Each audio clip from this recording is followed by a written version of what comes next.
Bom dia, Paula. Isso mesmo, na expectativa. Bom dia também você de todo o Brasil. Agora são 9 horas e quase 36 minutos. E eu já te mostro o céu aqui da capital paulista. Por aqui o dia vai ser de sol entre nuvens e pancadas de chuva a partir da tarde e à noite. A máxima hoje aqui não passa de 28 graus. O Papa Francisco enviou um telegrama ao bispo de Petrópolis pelas vítimas causadas pelas chuvas. Nosso país pode ter 2 novos santos. Hoje também é o Dia Nacional de Combate ao Alcoolismo, uma doença que afeta milhares de brasileiros e precisa ser levada a sério. Nossa equipe conversou com uma psiquiatra sobre o assunto. Tem ainda a previsão do tempo e uma visita ao Instituto Canção Nova. A gente volta em 2 minutos, mas antes vamos ver como fica o tempo em Belém, no Pará. Por lá, sexta-feira com muitas nuvens e chuva a partir da tarde. A máxima chega aos 34 graus.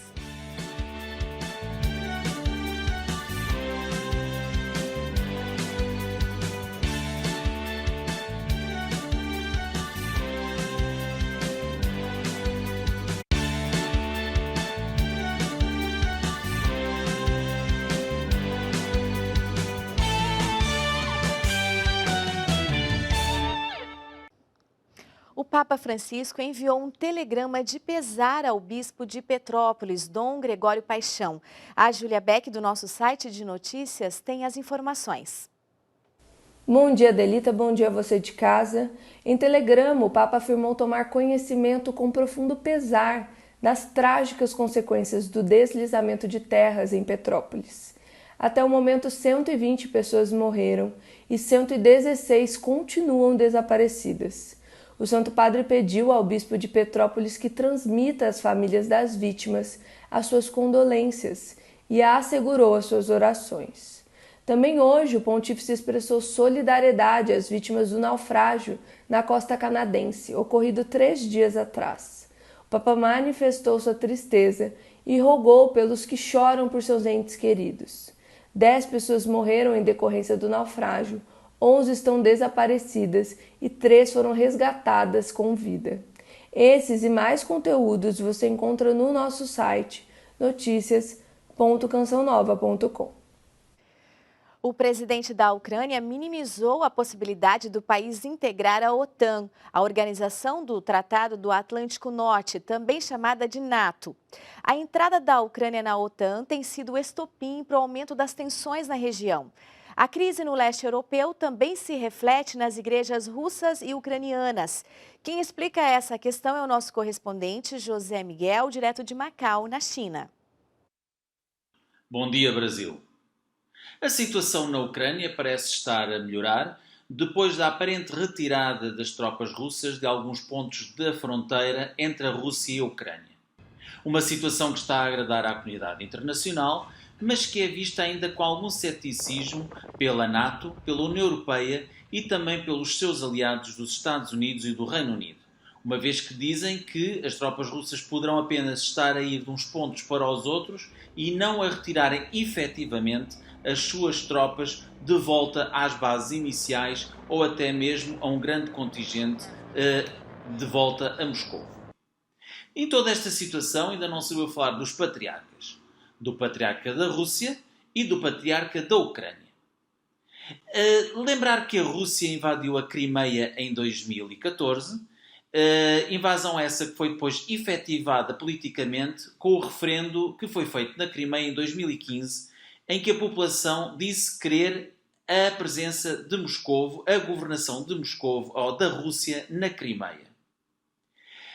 4 anos depois, de 2015 a 2019, dá-se a cisão entre a Igreja Ortodoxa da Ucrânia da Igreja Ortodoxa Russa.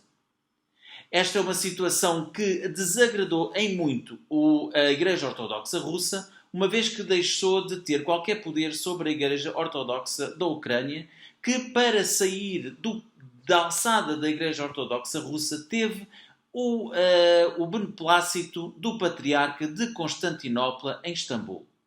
Desde então as duas igrejas nunca mais dialogaram e, sabendo-se que têm uma grande influência sobre os seus países, também nunca mais cooperaram para que houvesse um estreitamento das relações entre Vladimir Putin e o atual presidente da Ucrânia. De Macau, José Miguel Encarnação para o Canção Nova Notícias. E o Papa Francisco tem pedido insistentemente orações e diálogo para que não aconteça esse conflito naquela região. Agora a gente volta aqui para o Brasil. A Igreja Católica pode ganhar um novo santo em breve. Padre Pedro Bausi, missionário que dedicou parte de sua vida aqui no Brasil. Durante mais de 2 décadas, Padre Pedro esteve junto aos mais necessitados de Teresina, no Piauí. Ele nasceu em 1926, na Suíça, e morreu aqui no nosso país, em outubro de 2009, aos 82 anos. Diante de sua fama de santidade, o processo da causa de beatificação e canonização, agora do servo de Deus, Padre Pedro Bausi, teve início oficialmente no ano passado. E nesse mês começa uma nova fase. Quem traz as atualizações desse processo é o Padre Igor Torres. Ele é o postulador diocesano da causa de beatificação. O servo de Deus, Padre Pedro Bausi, é um sacerdote diocesano da Diocese de Bérgamo, missionário fideidono na Bolívia e no Brasil. Homem que se distinguiu por grandes obras, não só na América Latina, mas também no tempo de 13 anos em que foi missionário na Itália. Homem marcado por encontros muito importantes. Por 3 vezes concelebrou, participou da missa e se confessou com o Padre Pio de Pietrelcina. Conheceu São João Paulo II e João XXIII da sua terra de origem. Construiu hospitais, escolas e muitas outras iniciativas para a promoção humana. A sua causa foi aberta no dia 20 de fevereiro de 2020 pela Arquidiocese de Teresina, na pessoa de nosso arcebispo Dom Jacinto. A causa segue em fase diocesana e no último dia 8 de fevereiro nós abrimos o tribunal para ouvir as testemunhas e recolher as provas que serão elencadas pela comissão histórica. Nós acreditamos na santidade do Padre Pedro porque conhecemos as suas grandes virtudes, virtudes que nós consideramos heróicas, sobretudo a sua caridade sincera, a sua fé ardente e uma pobreza vivida em espírito evangélico. Em Teresina, mas também nas outras dioceses onde esteve, é aclamado como santo pela sua proximidade aos mais necessitados. E desde a sua morte tem sido muito invocado, não só em Teresina, mas também fora. E nós já temos relatos de muitas graças alcançadas por sua intercessão. O Papa Francisco também reconheceu as virtudes heróicas da serva de Deus, irmã Benigna, vítima de Jesus. De Belo Horizonte, a Gabriele Dutra tem as informações. Bom dia, Delita. Em uma audiência na manhã desta sexta-feira, o Papa Francisco autorizou a promulgação de alguns decretos, entre eles este que confere tal reconhecimento à irmã Benigna. Com esse reconhecimento do Papa Francisco, irmã Benigna, que já era serva de Deus, se torna venerável e com isso a Igreja pode investigar possíveis milagres pela intercessão de irmã Benigna. A religiosa pertence à congregação das Irmãs Auxiliares de Nossa Senhora da Piedade e era natural de Diamantina, em Minas Gerais, e morreu em 1981 aqui em Belo Horizonte. O processo de beatificação de irmã Benigna encontra-se no Vaticano e todos os documentos e possíveis milagres são analisados para aprovação da Igreja. De Belo Horizonte, Gabriele Dutra para o Canção Nova Notícias, edição da manhã. Da Gabriele, agora a gente vai para um breve intervalo e a seguir o Santo Sudário se torna tema de mais um livro. Agora vemos as imagens de Fortaleza, a Praia do Futuro. Por lá o dia vai ser de sol com nuvens e pancadas de chuva a partir da tarde. Os termômetros ficam entre 23 e 32 graus.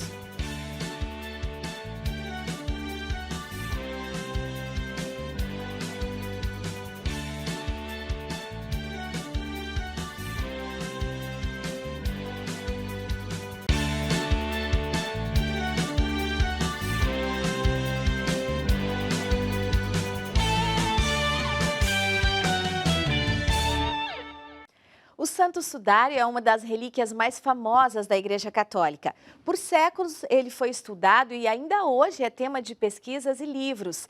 Nesse sábado, o autor Jacques Brandão lança sua obra, A Saga Desconhecida do Santo Sudário.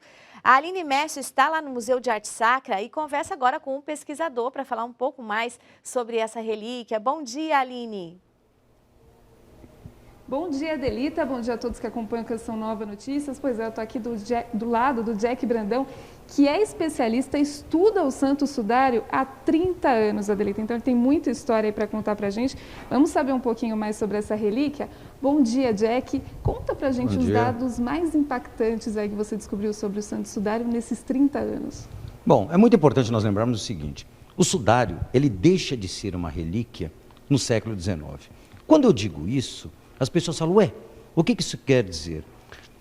A fotografia mostra uma realidade do sudário que até então não se conhecia. Ou seja, havia dois tipos de imagens muito diferentes.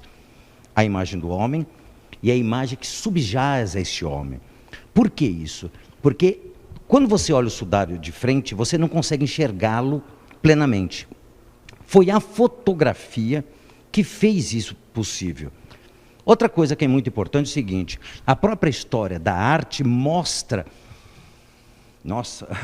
a própria história da arte nos mostra o quê? Que o sudário é verdadeiro. Porque se nós começarmos a traçar um período desde a Idade Média, como as pessoas dizem que o sudário foi criado na Idade Média, a gente acaba vendo que não é bem assim a história, entendeu? Perfeito, muito obrigada, Jack. O Jack lança aqui seu livro amanhã, às 11 horas da manhã, aqui no Museu de Arte Sacra de São Paulo, o livro que se chama A Saga Desconhecida do Santo Sudário de Cristo e Sua Igreja, o livro que está aqui na mão dele, né, Jack? Ok, está aqui. Então fica o convite, né? Sim, eu convido todos que venham amanhã ao Museu de Arte Sacra, aqui em São Paulo, na Avenida Tiradentes, e venham participar. Eu vou dar uma palestra, acho que vai ser muito importante para que as pessoas possam conhecer este belíssimo modelo de fé. Perfeito, muito obrigada. Voltamos aos estúdios, Adelita. Obrigada, Aline. Um bom final de semana para vocês aí. Vemos agora como fica o tempo. Após vários episódios de Zacas, a previsão é de que essa seja a última atuação do sistema até o fim do verão. O destaque continua na região sudeste, onde as fortes chuvas causaram enchentes, deslizamentos de terra e alagamentos. Aqui o tempo permanece fechado com muita chuva e temporais nos 4 estados. As temperaturas atingem os 18 e 25 graus em Belo Horizonte, 21 e 31 graus na capital fluminense. Minas Gerais, Espírito Santo e Rio de Janeiro continuam com alerta de risco para novos alagamentos, enchentes e deslizamentos de terra, devido ao solo saturado pela chuva. A instabilidade afetou muitas áreas do Rio de Janeiro. Só em Petrópolis, região serrana, choveu em 4 horas, o equivalente a um mês. Foram 230 milímetros de chuva, ultrapassando a média histórica de fevereiro, que é de 200 milímetros. De acordo com o CEMADEM, Centro Nacional de Monitoramento e Alertas de Desastres Naturais, o município registrou mais de 564 milímetros de chuva. Para hoje são esperados até 36 milímetros no norte de Minas Gerais e 20 milímetros na área litorânea do Rio de Janeiro. Nas demais regiões do Brasil, o tempo continua carregado com bastante chuva entre o Mato Grosso, Goiás, Distrito Federal, sudeste da Bahia, Rondônia, Tocantins e Amazonas. Tempo firme e ensolarado no Rio Grande do Sul e Santa Catarina. Hoje é Dia Nacional de Combate ao Alcoolismo. Uma pesquisa realizada pelo Instituto Brasileiro do Fígado mostra que 55% da população brasileira consome bebidas alcoólicas. Nossa equipe conversou com uma psiquiatra que explica o porquê desse consumo de álcool tão elevado aqui no Brasil e também como tratar. Do meu ponto de vista, acho que tem bastante a ver com a questão da cerveja. A questão da cerveja é quase como se não fosse álcool. As pessoas falam que tem menos álcool, mas na verdade quando a gente fala de álcool, a gente fala de uma quantidade proporcional, né? Então uma dose de álcool equivale a uma latinha de cerveja ou a 150 ml de vinho, ou seja, não é que tem mais ou menos álcool, cada um tenha proporcionalmente aquela quantidade de álcool, mas existe uma cultura em relação à cerveja que parece que tudo é permitido, que pode beber, que é só experimentar. A cerveja está muito relacionada com a questão também cultural, com futebol, com carnaval. A gente vê que tem propaganda, a gente quase não vê mais propaganda de vinho, de pinga, de destilados, enfim. Mas na televisão o tempo todo, em revistas, em qualquer outro lugar, a gente vê o tempo todo propaganda em relação à cerveja. É quase como se ela fosse inofensiva. E o que acontece é que a cerveja acaba sendo uma porta de entrada para uso de outros tipos de substâncias, inclusive outros tipos de álcool. Então a dependência é quando a gente precisa de uma dose cada vez maior daquela substância, o que eu usava já não me satisfaz mais, já não me traz o resultado que eu tinha antes e cada vez o tempo de uso acaba sendo menor entre uma dose e outra, vamos dizer assim. Como que a gente corta isso, né? A primeira coisa é reconhecer.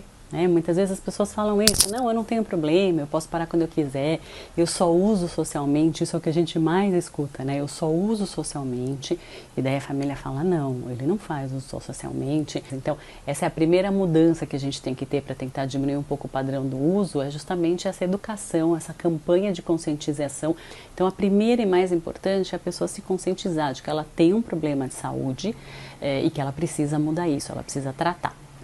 E daí procurar ajuda, procurar tratamento, então é o que a gente conversou, existem os CAPS, o Centro de Atenção Psicossocial, álcool e droga, a gente tem os alcoólicos anônimos, a gente tem vários lugares onde a pessoa pode procurar ajuda. A seguir, vamos conhecer o trabalho do Instituto Canção Nova, veja como fica o tempo em Florianópolis. Sol hoje, com aumento de nuvens e pancadas de chuva entre a tarde e a noite. A máxima pode chegar aos 28 graus.